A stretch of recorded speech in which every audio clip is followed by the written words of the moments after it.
Lawnmower update. So right now I've been dividing the lawn mowing task between the SunSeeker Orion and the Luba Series 1. Unfortunately, something odd is going on with the Orion that I detailed in my last video, and I thought it was something to do with the cut height being too low for my terrain. But it's continued to actually gotten worse. So I'll show this on the map. This area right here is not being cut, and it's not alone. We can see there's a strip here. I had a down tree over there, so ignore that. A strip here, so it's acting very odd. I think the cutting heads are turning off. So I haven't inspected. Yeah, we got one stripe cut here and uncut. So I've reached out to my contacts at the company. They have yet to acknowledge that I really have a problem, so I've provided more evidence. I've provided that map with the area that's cut. It's showing as cut in the application, and it's running over that area, but the cutter discs aren't moving. So I don't know what's going on. I don't think it's a problem with the mower itself. It seems like a software problem after the last update. The Luba, on the other hand, just keeps chugging away. It's been nearly perfect this year. There was one time where it drove itself into this flower bed and I had to pick it up. But that was one kind of rescue in, it's probably mowed 15 times. I'm mowing every other day to keep a 2-inch or 1.8-inch grass height. I gotta mow quite often this time of year to keep things in check and to keep the lawn healthy. This half of the lawn is what I've been cutting with the Luba, and you can see it's not missing anything. It's nearly perfect.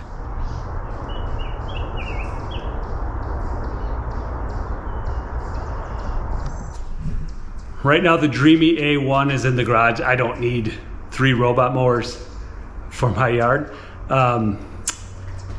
It might replace the Orion if I can't get things figured out in time, but then I'll have to swap out the charging stations, and I want to give the company a chance to resolve the software glitch. But if the Orion comes back online, I'm looking for somebody, another lawn.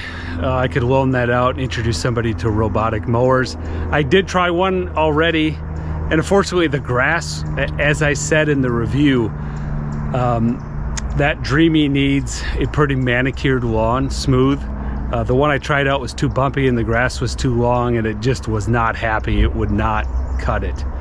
So I'm looking for another lawn to introduce that mower to and see if they enjoy it. Here I'm checking on the underside of the Orion just for any signs of obvious damage or binding or a stick caught under there. And I really didn't see anything. It all looks in perfect condition.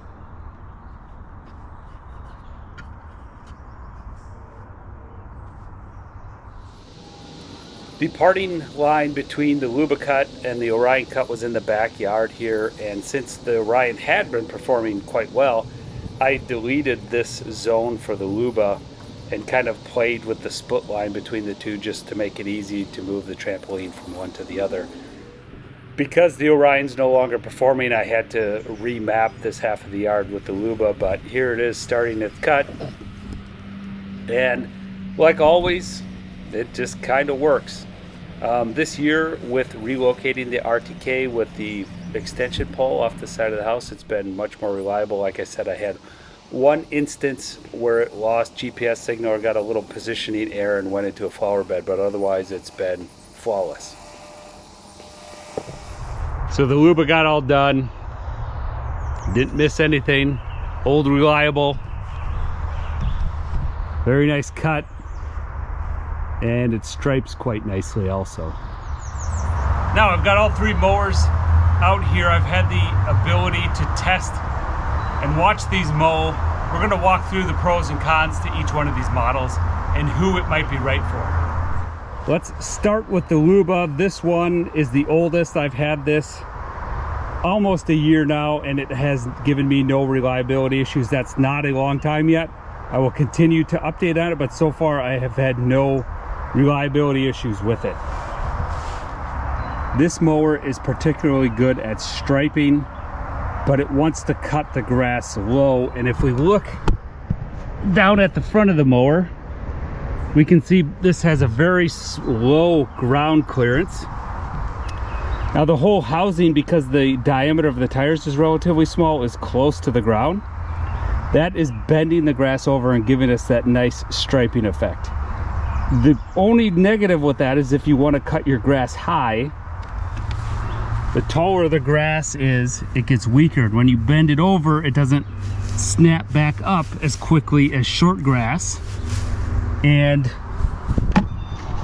the cutters will likely miss it. I'm cutting at 1.8 inches right now, and it cuts exceptionally well at that. I've tried more towards the max 2 3/4 in the past, and that missed a lot of the grass because it laid it over before the cutting heads had a chance to engage with it, and it just didn't get cut. But we can see here we've got a relatively wide cut. We've got 2 cutting discs with 4 blades each. One thing that you have to watch out for in this design, grass tends to get caught and can lock up these blades. We can see this one's free, so when this spins, that will come out and engage the grass.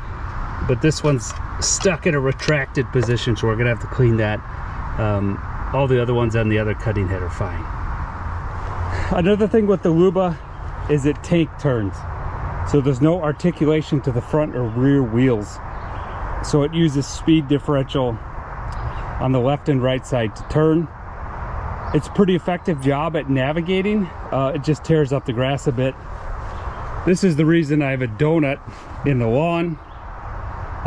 The software has improved to eliminate these donuts. It used to do that to position itself. I've got another one from last year here where the charging station was here. Every time it came out of the charging station, it would do a donut and tear up the grass. So that's a Generation 1 Luba. It just has ultrasonic sensors, no vision system. They have updated this to Luba 2 to include a vision system. So that brings us to the SunSeeker. The best part about this is the vision system up front. When mapping, you just have to do the perimeter. The no-go zones are automatically detected by the vision system, and that's worked out pretty good. And then the map itself auto updates every time it cuts. It saves if it sees an obstacle there. If the obstacle's gone, like it was a ball or a bike or something like that, it's going to override that the next time it mows and it doesn't see it. Now this one has significantly more ground clearance than the Luba. So there's positives and negatives with this. If we flip that up, that means this bends the grass over much less before we meet the cutting discs. So this is suited to cut grass higher. It will not give you nice stripes. It does give you nice cut grass, pending it cuts everything. But yeah, the grass tends to stay upright more and engage the cutting disc, and it misses less grass at those higher cutting heights. The drive system on this is also very good. So we've got our 2 main drive wheels here. Our third wheel in the back not only is driven, but also is a power turn. So this thing can navigate around just as good as the Luba, but it doesn't tear up any grass because it pivots on that back wheel instead of having 4 wheels. And it's plenty stable with that 3-wheel setup. That brings us to the Dreamy A1. This thing is the easiest to set up because the LiDAR sensor up front uses to 3D map your lawn. So all you have to do is drive it around the perimeter of your lawn, drive it around your no-go zones, and your setup. You don't need an RTK antenna mounted on your house or anywhere in your yard. It's all contained to this unit. We can see this one has a ground clearance in between the two.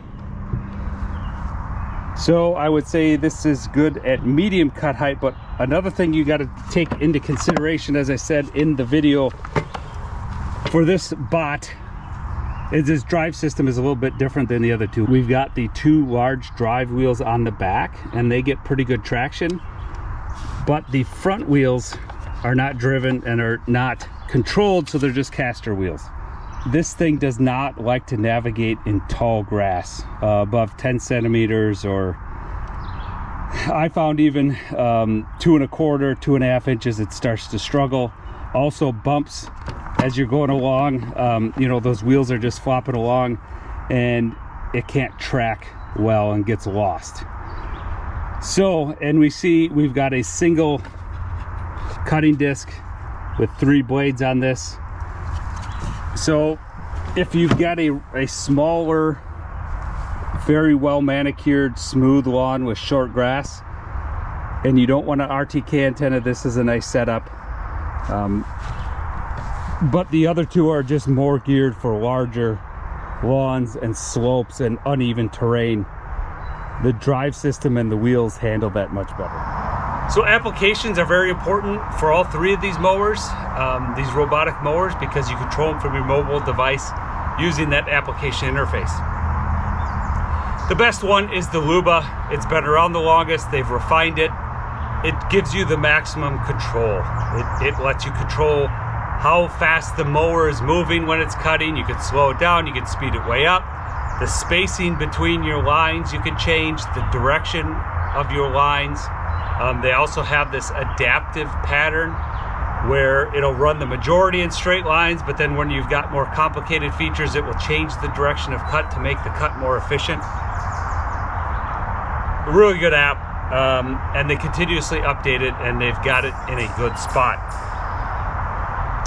The SunSeeker and Dreamy are about tied with their application. They're good, they're user-friendly.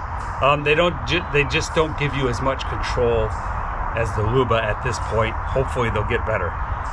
So as you can tell, overall, this is the bot that's cutting the majority of my lawn right now. It just works and it stripes nice. And at the 1.8 inch cut that I'm doing with my Kentucky Bluegrass, it does a really good job. Thanks for watching. Adios.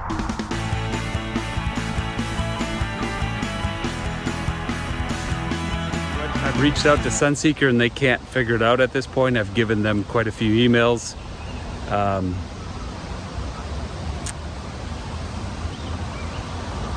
Got to go back to the Luba to get this area cut, otherwise I don't know what's going on.